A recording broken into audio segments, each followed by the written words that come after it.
अस्सलाम वालेकुम मेरे प्यारे बच्चों, कैसे हो आप सब लोग। उम्मीद है आप लोग ठीक होंगे। आपकी दीदी भी बिल्कुल ठीक है। आपसे हमेशा की तरह एक रिक्वेस्ट है कि आप लोग दुरूद शरीफ पढ़ लें ताकि आज की कहानी का हम बाकायदा आगाज़ कर सकें। उम्मीद है मेरे प्यारे बच्चों ने दुरूद शरीफ पढ़ लिया होगा।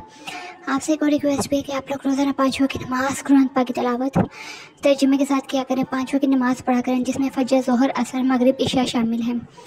और रोज़ाना 10,000 मरतबा दुरूद इब्राहिमी पढ़ा करें। चलिए बढ़ते खाने की तरफ। पुरानी इमारतें जदीद शॉपिंग मॉल्स के साथ साथ खड़ी थीं। दो ऐसे ख़ानदान आबाद थे जिनकी सोच और रहन सहन में ज़मीन आसमान का फ़र्क था। मतलब वो ख़ानदान आपस में बहुत मुख्तलिफ थे। एक ख़ानदान था राय ख़ानदान, जो अपनी पुरानी रवायात, असूल, पसंदी और सादगी के लिए मशहूर था। इनके घर की बेटी सरीका एक शानदार, कम गो और रवायती इक़दार की हामिल लड़की थी।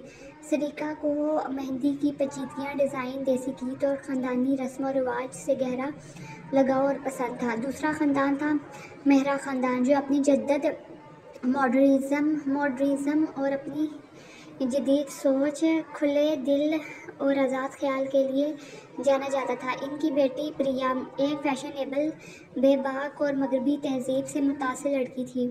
प्रिया को नई चीज़ें आज़माने, पार्टियों में जाने और अपनी मर्ज़ी से ज़िंदगी गुजारने का शौक़ था। इन दोनों ख़ानदानों के बच्चे अमान राय ख़ानदान से और समरा मेहरा ख़ानदान से, दोनों ने एक दूसरे से शादी करने का फ़ैसला किया था। लेकिन ये कहानी इनकी नहीं बल्कि ये कहानी सरीका और प्रिया की मेहंदी की रस्म की है, जो इनकी शख्सियत और ख़ानदानों की सोच का अक्स थी। शादी का माहौल और इख्तलाफ की पहली किरण।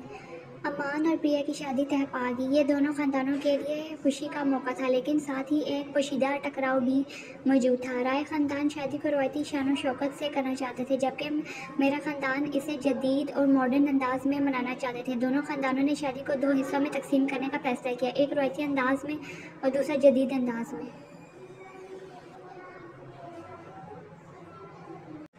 पहला फंक्शन मेहंदी की रस्म का था। राय ख़ानदान ने अपने घर में मेहंदी का इत्माम किया, जहाँ रवायती हिंदुस्तानी सजे हुए फूल, झूले और रंग बिरंगी चीज़ें, गाने और ढोल की थाप पर नाच गाना था। सरीका, जो मान की बहन थी, इसी रस्म की तमाम तैयारियों में पेश थी। इसने पूरे घर को पीले और सात रंग के पर्दों से सजाया, जहाँ मिट्टी के दिए और फूलों की खुशबू फैली हुई थी।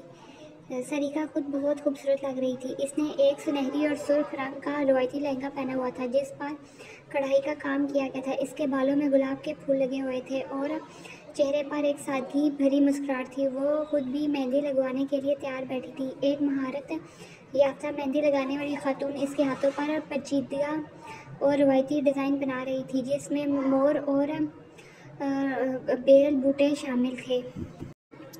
सारिका का चेहरा खुशी से चमक रहा था, क्योंकि इसे रवायती चीज़ों से बहुत लगाव और प्यार था। वो अपने इर्द गिर्द की तमाम औरतों से भी मेहंदी लगवाने के लिए कह रही थी और इनके लिए देसी घी के लड्डू और दीगर मिठाइयाँ पेश कर रही थी।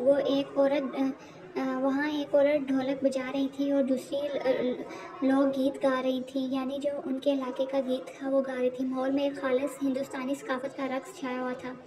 इसी दौरान प्रिया भी अपने कुछ दोस्तों के साथ वहाँ पहुँची। इसने जब ये रवायती माहौल देखा तो थोड़ा सा हैरान हुई, लेकिन वो मुस्कुराते हुए सरीका के पास जाकर बैठ गई।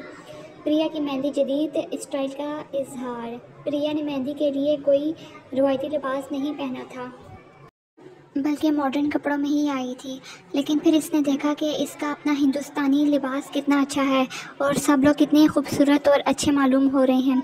वो दिली में शर्मिंदा हुई। उसने अहद कर लिया कि वो भी अपने कल्चर से प्यार करेगी और वेस्टर्न कल्चर को बिल्कुल भी नहीं अपनाएगी। इसका अपना इंडियन कल्चर इतना खूबसूरत है और इतना दिलकश है, इसे वेस्टर्न कल्चर की क्या ज़रूरत। वो अपनी गलती पर नादां हुई और उसी वक्त उसने वहाँ अपना दोबारा से इंडियन ड्रेस मंगवाया, जिसमें वो बहुत खूबसूरत लग रही थी।